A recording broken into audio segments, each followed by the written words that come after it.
Audio Jungle.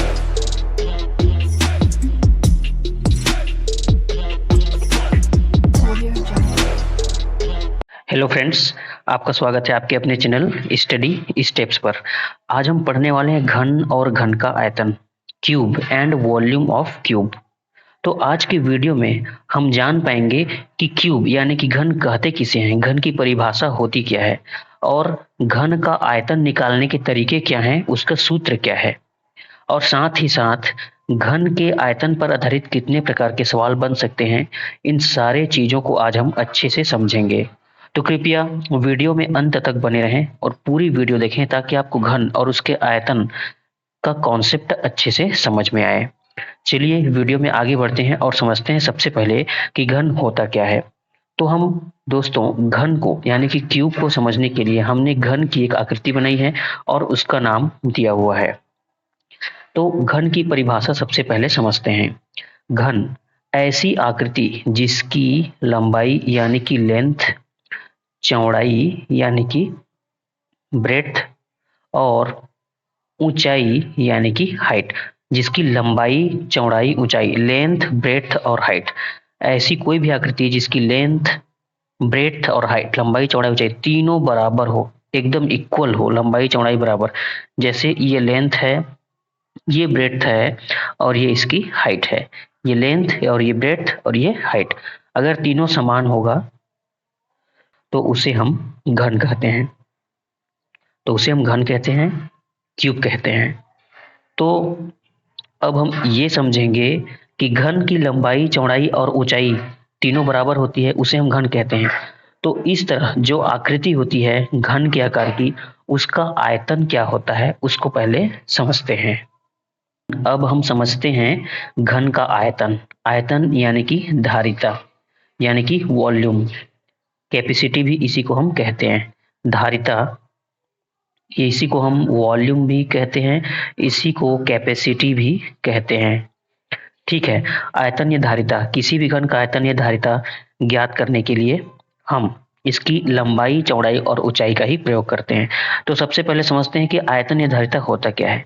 तो कोई भी ऐसी आकृति जो घन के आकार का हो, तो उसकी जितनी धारिता यानी कि कैपेसिटी होती है, वो जितना जगह घेरता है, उसी को हम उसका आयतन कहते हैं। या अगर ये आकृति खाली है तो उसके अंदर समा जा सकने वाली जो मात्रा होती है, वस्तुओं की संख्या जो होती है, क्वांटिटी, लेंथ, ब्रेड्थ और हाइट के सहायता से उसे हम ज्ञात कर सकते हैं, उसे हम आयतन कहते हैं। अर्थात यूं समझ लीजिए, ये जितना भी जगह घेरेगा उसे ही हम उसका आयतन कहेंगे। तो आयतन ज्ञात करने के लिए, चूंकि हम आयतन को वॉल्यूम कहते हैं, इसलिए कैपिटल भी से दर्शाते हैं। तो किसी भी घन का, क्यूब का जो वॉल्यूम है, आयतन है, वो होता है भुजा गुणित भुजा गुणित भुजा। भुजा को हमको 3 बार गुणा करना रहता है।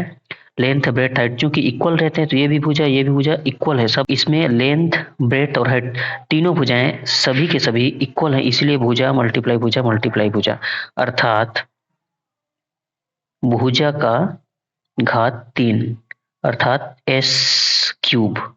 V is equal to S cube. आयतन निकालने के लिए भुजा का घात 3 अर्थात भुजा का ही 3 बार गुणा जब हम कर देंगे तो हमको किसी भी घन की आयतन प्राप्त हो जाएगी। घन का लंबाई, चौड़ाई और ऊंचाई बराबर होता है, इसीलिए इसमें सिर्फ एक भुजा का माप दे दिया जाता है। चलिए अब हम घन के आयतन पर आधारित कुछ सवाल ले लेते हैं और उसको हल करते हैं। फ्रेंड्स, हमने घन के आयतन पर आधारित एक सवाल लिया है। एक घनाकार पासे का किनारा, एज, जो इसका भुजा है, उसकी लंबाई दिया है 1.2 सेंटीमीटर, तो उसका आयतन ज्ञात करना है। तो चलिए यहाँ पे सबसे पहले हम हल लिख लेते हैं। क्या दिया है उसे पहले लिख लेते हैं। दिया है भुजा, घन की भुजा जो है यानी कि एस दिया हुआ है 1.2 सेंटीमीटर, तो हमको इसका आयतन निकालना है। इसलिए इसका आयतन यानी कि होता है V, तो हम इसका आयतन निकालेंगे। आयतन V इज इक्वल टू होता है एस क्यूब यानी कि भुजा का घात 3। तो हम भुजा का वैल्यू है 1.2, तो इसका क्यूब अर्थात 3 बार इसका गुणा करेंगे। देखिए तो ये हो जाएगा 1.2 मल्टीप्लाई 1.2 मल्टीप्लाई 1.2, 2। अब यहाँ पर हम 1.2 मल्टीप्लाई 1.2 मल्टीप्लाई 1.2 का गुणा कर लेते हैं। तो देखिए 12 यहाँ पे होता है 144, पॉइंट को हम लास्ट में लगाएंगे और जब हम 144 के साथ 12 का गुणा करेंगे तो हमको मिल जाएगा 1728। तो हम देखिए पॉइंट लगाएंगे यहाँ पे 1 2 3, तीन संख्याओं के बाद दशमलव लगा हुआ है तो 1 2 3 यहाँ पे लगेगा, यानी कि हमको मिल गया 1.728 सेंटीमीटर क्यूब। इस तरह से हमको वॉल्यूम मिल गया। तो ऐसा कोई भी घन जिसका एक ही भुजा की लंबाई दिया हुआ हो तो उसका 3 बार गुणा करके हम आसानी से निकाल सकते हैं। चलिए अब हम एक अगला सवाल लेते हैं जो इस प्रकार के सवालों से बिल्कुल भिन्न है और उसको समझते हैं। घन के आयतन पर आधारित जो सवाल है हम उसको अच्छे से समझने की कोशिश कर रहे हैं। अब इससे भिन्न एक और सवाल लेते हैं, उसको समझते हैं। फ्रेंड्स, हमने आयतन पर आधारित एक नेक्स्ट सवाल लिया है जिसमें एक घन जिसका आयतन 125 सेंटीमीटर क्यूब है, तो उसके भुजा की लंबाई ज्ञात कीजिए। देखिए पिछले सवाल में हमको भुजा की लंबाई दी हुई थी, आयतन पूछा था। अभी ये सवाल ठीक विपरीत है। अभी इसमें आयतन दिया हुआ है, देखिए इसमें 125 सेंटीमीटर क्यूब आयतन दिया हुआ है, तो हमें अभी निकालनी है उसके भुजा की लंबाई। तो यहाँ पे चलिए लिख लेते हैं हल जो दिया है, जो गिवन है क्या दिया है, आयतन। यहाँ पे लिखेंगे घन का आयतन। घन का आयतन यानी कि V इज इक्वल टू है 125 सेंटीमीटर क्यूब। तो हमें भुजा का मान निकालना है। तो चूंकि volume V is equal to होता है S क्यूब, तो हमें V यानी कि आयतन मिला हुआ है 125। तो यहाँ से हम भुजा यानी कि S की वैल्यू निकालेंगे।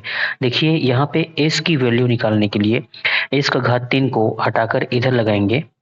जैसे ही S का मान हमें निकालना होगा तो ये घात 3 जो है इधर आके घन मूल बन जाएगा। देखिए किस तरह से, इस तरह से 125 और घन मूल में घात यहाँ पे 3 लगेगा। इस तरह से हम S की वैल्यू निकालेंगे। तो 125 को इस तरह से S को इधर लिख सकते हैं। अब हम यहाँ से 125 को 5 मल्टीप्लाई 5 इस तरह से लिख सकते हैं। चूंकि यहाँ पे घनमूल है, हमको घनमूल का मान निकालना है, तो यहाँ से घात 3 है तो हमें 3 का जोड़ी बनाना है। देखिए 3 का पेयर बन गया तो बाहर निकलकर 5 सिंगल मिलेगा। तो S यानी कि साइड इज इक्वल टू हमको मिल गया 5 सेंटीमीटर। अर्थात इस घन की भुजा की लंबाई 5 सेंटीमीटर हमको यहाँ से प्राप्त हो गई। तो इस प्रकार जब भी हमको आयतन पहले से दिया हो और भुजा निकालने के लिए कहे तो हम इसी टेक्निक से आसानी से उस भुजा का मान निकाल सकते हैं। V is equal to S cube. तो जैसे क्यूब हटाएंगे इधर घनमूल बनेगा और घनमूल की सहायता से हम S का साइड यानी कि भुजा निकाल सकते हैं। चलिए अब एक अगले सवाल की ओर चलते हैं जो इससे विपरीत है और जो बहुत महत्वपूर्ण भी है। फ्रेंड्स, अभी हमने घन के आयतन पर आधारित एक भिन्न प्रकार का सवाल लिया है। देखिए एक घनाकार टुकड़े की एक भुजा 25 सेंटीमीटर है, उसमें 5 सेंटीमीटर लंबाई के कितने घनाकार टुकड़े काटे जा सकते हैं। अर्थात 25 सेंटीमीटर भुजा का एक बड़ा घन है, उसमें से छोटे छोटे यानी कि 5 सेंटीमीटर लंबाई के कितने घन के टुकड़े काटे जा सकते हैं उसमें से बनाया। अर्थात एक बड़ा घन है, उसमें उसको काटकर एक छोटा घन बनाना है छोटे भुजा की, जिसकी लंबाई 5 सेंटीमीटर है। तो कितने टुकड़े काटे जा सकते हैं इसको हमें पूछा है। तो चलिए इसको पहले समझते हैं और हल करते हैं।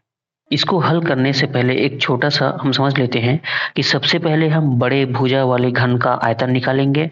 उसके बाद यानी कि 25 सेंटीमीटर भुजा वाले घन का आयतन निकालेंगे। उसके बाद 5 सेंटीमीटर वाले भुजा वाले घन का आयतन निकालेंगे। फिर बड़े वाले घन को छोटे वाले घन से भाग दे देंगे। इस प्रकार हमें कितने टुकड़े काटे जा सकते हैं उसको पता लगा सकते हैं। तो चलिए पहले हल लिखते हैं, जो गिवन है उसको लिखते हैं। क्या दिया हुआ है हमें,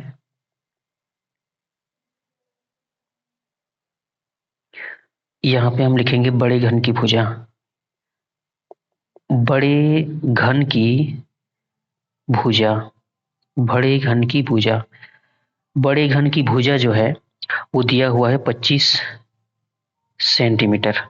तो बड़े घन का आयतन निकाल लेते हैं। अब बड़े घन का आयतन, इसको नाम दे देंगे V1।